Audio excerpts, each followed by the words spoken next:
Hi viewers, welcome to our channel. ప్రస్తుతం మనతో పాటు దాము బాలాజీ గారు, సీనియర్ జర్నలిస్ట్, వారితో ఒకసారి మాట్లాడదాం. సార్ నమస్కారం. సార్ నమస్తే. Sir, Telugu film industry Andhra Pradesh తరలి వెళ్ళిపోతుంది అన్న వార్తలు వైరల్ అవుతున్నాయి సార్. అంటే ఇక్కడ తెలంగాణలో గత కొంత కాలం నుంచి కూడా చూసుకుంటే, కాంగ్రెస్ అధికారంలోకి వచ్చినప్పటి నుంచి కూడా చూసుకుంటే, ఆ రేవంత్ ప్రభుత్వం ఊపిరాడడం ఇవ్వకుండా చేస్తుంది ఇండస్ట్రీని. ఇక ఏపీ వెళ్ళిపోతే బాగుంటుంది, అక్కడ కూడా పవన్ కళ్యాణ్ గారు ఇండస్ట్రీని పిలుస్తున్నారు, అక్కడికే తరలి వచ్చేయమని చెప్పేసి కూడా అంటున్నారు. మరి నిజంగా మరి తెలుగు ఫిలిం ఇండస్ట్రీ ఇక్కడ నుంచి ఏపీ వెళ్ళే అవకాశాలు కనిపిస్తున్నాయా? పవన్ కళ్యాణ్ గారు పిలుస్తున్నారా? మీరేం చెప్తారు సార్ దీనికి? నిన్న ఒక రకమైన ఒక మలుపు అని చెప్పాలి. నిన్న అసెంబ్లీలో జరిగిన చర్చ అంటే రేవంత్ రెడ్డి చాలా ఫర్మ్గా ఉన్న, నేను మొన్నటి నుంచి కూడా చాలాసార్లు చెప్పాను, రేవంత్ రెడ్డి ఒక ప్లాన్డ్గా ఒక స్ట్రాటజిక్గా వెళ్తున్నాడు. ఆయన ఏమి ఏదో ఆవేశంలో నిర్ణయం తీసుకొని వెళ్ళట్లేదు. ఆలోచించి మనం ఒక స్టెప్ వేస్తే దీని కాన్సిక్వెన్సెస్ ఏముండొచ్చు, దానికి మనం ఎలా ప్రిపేర్ అవ్వాలి, ఇవన్నీ చాలా జాగ్రత్తగా రేవంత్ రెడ్డి అన్నీ ఆలోచించుకొని చేస్తున్నాడు. ఆయనేది అనాలోచితంగానో లేకపోతే ఎవరి మీద కోపంతో చేస్తున్నాడని నేనైతే అనుకోవట్లేదు. ఆయన చేసిన మెథడ్స్ మనం చూస్తుంటే ఒక ప్లాన్డ్గా వెళ్తున్నాడు. ఆయనకి సినిమా వాళ్ళ మీద ఎందుకు కోపం ఉంది ఏంటి అనేది పక్కన పెడితే, మనకి కోపం ఉండడం వేరు, దాన్ని ప్రదర్శించడం వేరు, ఒక ప్లాన్డ్గా వెళ్ళడం వేరు. ఎవరన్నా ఒక మీద కోపం ఉంది, చాలామంది ఏం చేస్తారు, ఇమ్మీడియట్గా ఎక్కడో ఒక చోట బయటపడిపోతారు, కోపాన్ని ఎక్స్ప్రెస్ చేస్తారు. కొంతమంది ఏం చేస్తారు, ప్లాన్డ్గా వీడి మీద ఎలా కక్ష తీర్చుకోవాలి అని ఒక స్కెచ్ చేసి ప్లాన్ వేసి జాగ్రత్తగా కోపాన్ని కూడా ప్రదర్శిస్తారు. కానీ అది నిజంగా రియల్ ఎక్స్ప్రెషన్ కాదు. అది కూడా ఈ స్కెచ్లో భాగం. రాజకీయ నాయకులు ఎవరైనా, సీజన్డ్ రాజకీయ నాయకులు ఎవరైనా నేను చెప్పిన రెండో పద్ధతిలోనే వెళ్తారు. ఆ సీజన్డ్ కానివాళ్ళే నిజంగా ఎమోషనల్గా బరస్ట్ అయ్యేది ఎవరంటే సీజన్డ్ కానివాళ్ళే. చాలామంది ఎమోషనల్గా కనిపిస్తారు, కానీ ఎమోషన్స్ అవన్నీ కూడా అది కూడా ప్లాన్డే. నేను చాలాసార్లు పవన్ కళ్యాణ్ గురించి కూడా అదే చెప్పాను. పవన్ కళ్యాణ్ ఎమోషనల్గా ఉంటాడు, కానీ అవేవి స్పాంటేనియస్ కాదు. దట్ ఈజ్ ఆల్సో స్క్రిప్టెడ్, ఒక ప్లాన్, ఒక స్కెచ్. ఎందుకంటే సినిమా యాక్టర్లకి ఎమోషన్లు ఎప్పుడైనా వాళ్ళు అనుకుంటే చేయగలరు. రాజకీయ నాయకులు సినిమా యాక్టర్ల కంటే కూడా గొప్ప నటులు, లేకపోతే రాజకీయాల్లో నువ్వు ఉండలేవు. నిజానికి గొప్ప నటులు అయిన చిరంజీవి లాంటి వాళ్ళు రాజకీయాల్లో ఉండలేకపోయారంటే రాజకీయాల్లో ఇంకా గొప్ప నటులు అని. కాబట్టి లైఫ్లో నటన అనేది కామన్. నేనైనా ఎవరైనా నటిస్తాం, చాలాసార్లు మనం నటిస్తూనే ఉంటాం, అంటే పబ్లిక్ పెర్ఫార్మెన్స్ ఇస్తూ ఉంటాం. కాకపోతే వీళ్ళకి అవసరం ఎక్కువ రాజకీయాల్లో.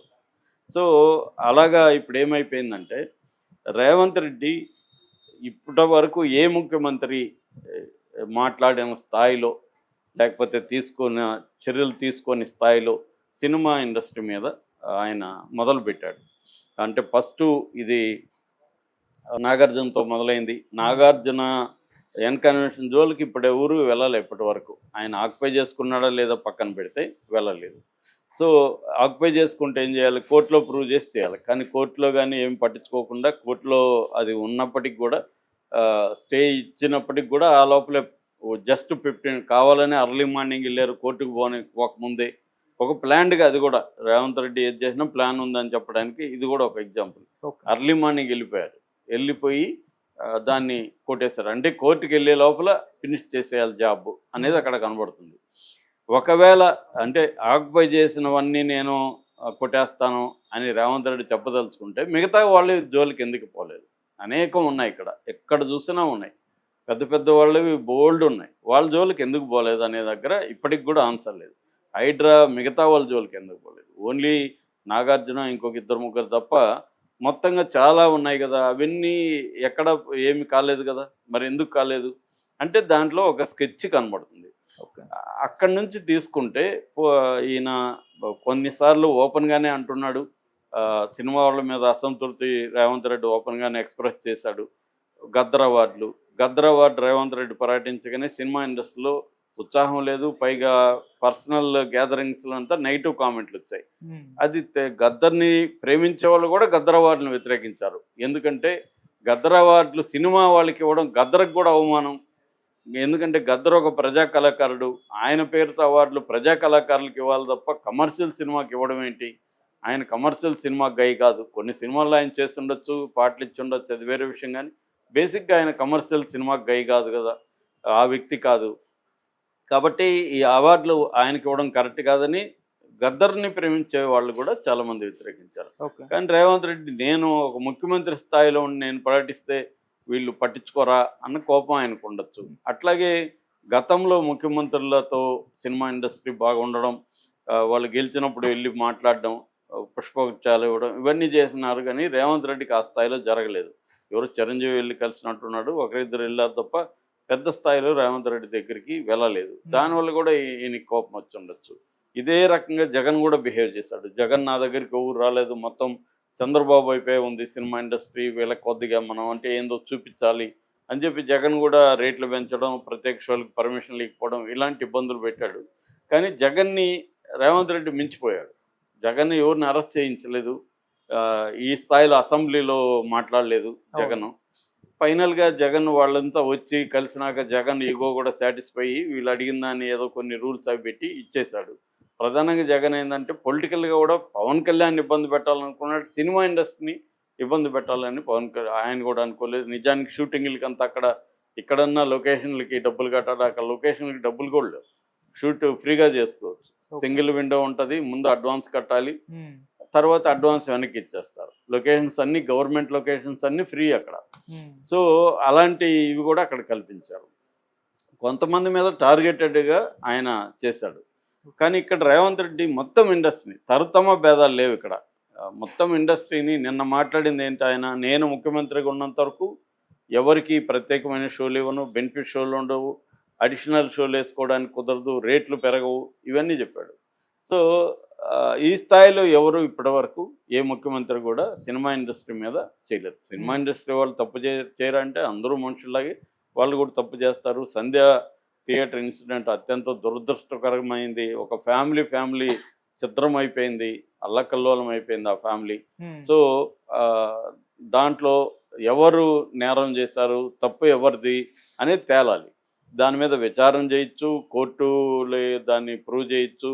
అల్లు అర్జున్ తప్పు చేస్తుంటే అల్లు అర్జున్కి పనిష్ చేయవచ్చు. కానీ అల్లు అర్జున్ని తప్పుని ఇండస్ట్రీకి అంతా ఆపాదించి ఇండస్ట్రీని అంతా పనిష్ చేస్తాను నేను అన్నది ఇప్పుడు ఇండస్ట్రీ జీర్ణం చేసుకోలేని పరిస్థితి. అల్లు అర్జున్ తప్పు ఉంటే, పర్టికులర్ ఇన్సిడెంట్ తప్పు ఉంటే శిక్ష వేస్తే ఎవరేం కాదంట. రెండోది, ఇప్పుడు అల్లు అర్జున్ జైలుకి వెళ్ళి ఒక నైట్ ఉండి వస్తే పరామర్శించడం కూడా నేరం అంటే, ఇప్పుడు వాళ్ళని ఎందుకు పరామర్శించలేదంటే అది ఓకే, వాళ్ళని గవర్నమెంట్ కూడా పరామర్శించలేదు కదా అనేది బీఆర్ఎస్ అడుగుతున్నది. సినిమా ఇండస్ట్రీ వాళ్ళు పరామర్శించలేదు, గవర్నమెంట్ వాళ్ళు కూడా చేయలేదు. ఇప్పుడు మీరు వెళ్ళి మాట్లాడుతున్నారు, సో నువ్వెందుకు వెళ్ళలేదు అని రేవంత్ రెడ్డిని అడుగుతున్నారు. మీ హెల్త్ మినిస్టర్ ఎందుకు వెళ్ళలేదు, లేకపోతే ఇంకొకరు ఎందుకు వెళ్ళలేదు, ఇప్పుడే వెళ్తున్నారని. అంటే ఇదంతా పొలిటికల్. దీంట్లో ఏదేమైనా బాటం లైన్ ఏంటంటే రేవంత్ రెడ్డి సినిమా ఇండస్ట్రీ మీద కక్ష కట్టాడు అనేది వచ్చేస్తుంది. ఎందుకంటే ఇప్పుడు చిరంజీవి కొడుకు రామ్ చరణ్ సినిమా ఉంది, బాలకృష్ణ సినిమా ఉంది, వెంకటేష్ సినిమా ఉంది, 3 సినిమాలు సంక్రాంతికి రిలీజ్ ఉన్నాయి. కోర్స్ ఈ 3 సినిమాలకి మళ్ళీ తెలంగాణ వ్యక్తి ప్రొడ్యూసరు దిల్ రాజు. సో ఇప్పుడు దిల్ రాజుకి ఇది పెద్ద దెబ్బ. మొత్తంగా ఇండస్ట్రీ ఒక భయంలో బతికే పరిస్థితి రేవంత్ రెడ్డి తీసుకొచ్చినట్టుగా అందరూ కూడా ఫీల్ అవుతున్నారు. ఎవరు మాట్లాడలేని పరిస్థితి. ఎందుకంటే ప్రజల్లో కూడా ఇండస్ట్రీ పట్ల తీవ్ర వ్యతిరేకత వచ్చే విధంగా స్ట్రాటజీలు వేస్తున్నట్టుగా కనబడుతుంది. రేవంత్ రెడ్డికి సపోర్ట్ చేసే మీడియా అంతా కూడా సినిమా ఇండస్ట్రీని అల్లు అర్జున్దే తప్పు అన్నట్టుగా రకరకాల కథనాలు వండి వారుస్తున్నాయి. అంటే క్లియర్గా ఏంటంటే మీడియా వైపు అంటే ప్రచారం అంతా కూడా సినిమా ఇండస్ట్రీ చాలా ఘోరం అన్నట్టుగా ప్రచారంలోకి తీసుకురావడం. తర్వాత ఒక వ్యక్తి తప్పు చేస్తే, అల్లు అర్జున్ తప్పు చేస్తే సినిమా ఇండస్ట్రీని పనిష్ చేయడం, ఇది క్లియర్గా కనబడుతుంది. సో దీనివల్ల ఇప్పుడు సినిమా ఇండస్ట్రీ మెల్లమెల్లగా మనం, ఎందుకంటే అక్కడ చంద్రబాబు ముందు నుంచి కూడా సినిమా ఇండస్ట్రీకి అనుకూలంగా ఉన్న వ్యక్తి, ఆయన ఏమడిగినా ఆయన పరిధిలో వచ్చేస్తాడు. అయితే రేవంత్ రెడ్డి ఇప్పటి వరకు సినిమా ఇండస్ట్రీని ఏమీ పనిష్ చేయలేదు. ఆయన ఈవెన్ అల్లు అర్జున్ సినిమాకి కూడా, పుష్ప సినిమాకి కూడా బెనిఫిట్ షో ఇచ్చాడు, అన్ని ఇచ్చాడు కదా. అంతమంది సినిమాలకు కూడా రేవంత్ రెడ్డి ఇచ్చాడు కదా. సో రేవంత్ రెడ్డి సినిమా వాళ్ళని పనిష్ చేయాలని అనుకోలేదు.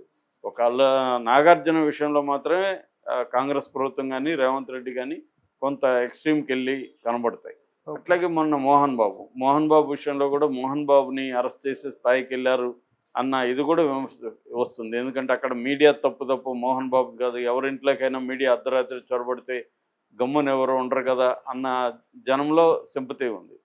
కానీ అల్లు అర్జున్ విషయంకి వచ్చేసరికి ఈ ఆ బాబుని చూపించడం, ఆమె విజువల్స్ చూపించడం, ఇవన్నీ చూపించి అల్లు అర్జున్ దోషి అన్నట్టుగా ఒక నెరేటివ్ క్రియేట్ అవుతుంది. ఓకే. ఎందుకంటే రేవంత్ రెడ్డికి దేశవ్యాప్తంగా ఒక నెగటివ్ వచ్చేసరికి వాళ్ళ వ్యూహాలు మారినట్టుగా మనకు కనబడతాయి. సో ఈ యాంగిల్లో తీసుకున్నప్పుడు ఇప్పుడు సినిమా ఇండస్ట్రీ ఆల్రెడీ పవన్ కళ్యాణ్తో కొంతమంది మంత్రాలు జరుపుతున్నారని, నాగబాబుతో ఎందుకంటే కాబోయే సినిమాటోగ్రఫీ మినిస్టర్ నాగబాబుకు కూడా ఇప్పుడు ఆగ్రహంగా ఉందని, అంటే అల్లు అర్జున్ వరకు పనిష్ చేస్తే వాళ్ళకేం ఆగ్రహం ఉండకపోవచ్చు. రేపొద్దున ఇది ఉంది గేమ్ చేంజర్, అతను సోలో హీరోగా వచ్చి 4 ఏళ్ళు అయింది సినిమా, ఎవరు రామ్ చరణ్. ఇది కానీ అటు ఇటు అయితే మాత్రం అతనికి చాలా ఇబ్బంది ఉంటుంది ఆ కెరీర్. ఆల్రెడీ శంకర్ మీద డౌట్లు ఉన్నాయి, డైరెక్టర్ శంకర్ మీద. ఇప్పుడు వీళ్ళు ఇలాంటి రిస్ట్రిక్షన్స్ పెడితే ఖచ్చితంగా అది దెబ్బతీస్తుంది సినిమా దీన్ని. రెండోది ఇంత క్రౌడ్స్ని కూడా అలో చేయరు థియేటర్ల దగ్గర. సో ఇదంతా కూడా ఇప్పుడు సంక్రాంతి సినిమాల మీద, ముఖ్యంగా రామ్ చరణ్ బాలకృష్ణ సినిమాల మీద పడుతుంది. సో దీని ఎఫెక్ట్ ఇలాగా పడితే రేవంత్ రెడ్డి కక్ష కట్టుకొని, ఒక ముఖ్యమంత్రి కక్ష కట్టుకుంటే ఎన్ని రకాలుగానే ఇబ్బందులు పెట్టచ్చు ఇండస్ట్రీని. సో వాళ్ళ తప్పున్నా లేకపోయినా వాళ్ళని పనిష్ చేయడం అన్న ఇది కనబడుతుంది. అదేదంటారు, ఒక్కరు తప్పు చేసి జర్నలిస్టులు తప్పు చేయరా, డాక్టర్లు తప్పు చేయరా, ఇంకొకరు సెక్షన్ తప్పు చేయరా? తప్పు చేస్తే ఆ పర్టికులర్ వ్యక్తిని మీరు చేయాలి, కానీ మొత్తం సెక్షనే డాక్టర్లంతా నేరస్తులు, జర్నలిస్టులంతా నేరస్తులు, ఇంకొక సెక్షన్ లాయర్లంతా ఇలా మాట్లాడడం కరెక్ట్ కాదు కదా. సో ఇది ఎక్కడికి పోతుంది? మేము వ్యాపారమే చేస్తున్నాం, కాదని లేదు, కానీ మరి అన్ని వ్యాపారాలాగా మాది వ్యాపారమే అయినప్పుడు మా వ్యాపారాన్ని మాత్రం ఎందుకు క్రిమినల్స్ లాగా మమ్మల్ని ట్రీట్ చేస్తున్నారు? ప్రజల్లో మమ్మల్ని ఒక క్రిమినల్స్, సినిమా ఇండస్ట్రీలో ఉండే వాళ్ళంతా క్రిమినల్స్ అన్నట్టుగా ఎందుకు ప్రొజెక్ట్ చేస్తున్నారు అన్న ఆవేదన కనబడుతుంది. సో దీనికి మెల్లమెల్లగా మనం అటు షిఫ్ట్ అవుదాము. ఎందుకంటే ఇక్కడే ఉండడం వల్ల మొత్తం మనం సాఫ్ట్ టార్గెట్ అవుతున్నాం. మెయిన్ ఎందుకు సినిమా వాళ్ళు భయపడతారు, ఎవరైనా ఎందుకు భయపడతారంటే ఇక్కడ ఆస్తులు ఉండేవాళ్ళు భయపడతారు. హైదరాబాద్ ఆస్తులు ఉండడం వల్ల రేపొద్దున ప్రభుత్వానికి వ్యతిరేకంగా ఉంటే వాళ్ళ ఆస్తులకి ప్రమాదం అనేది ఉంటుంది. ఇప్పుడు ఆస్తులకు ప్రమాదమే కాకుండా రేపొద్దున ఏదో కేసుల్లో పెట్టే వాళ్ళని అరెస్టులు కూడా చేస్తారేమో అన్న భయం కూడా స్టార్ట్ అయింది.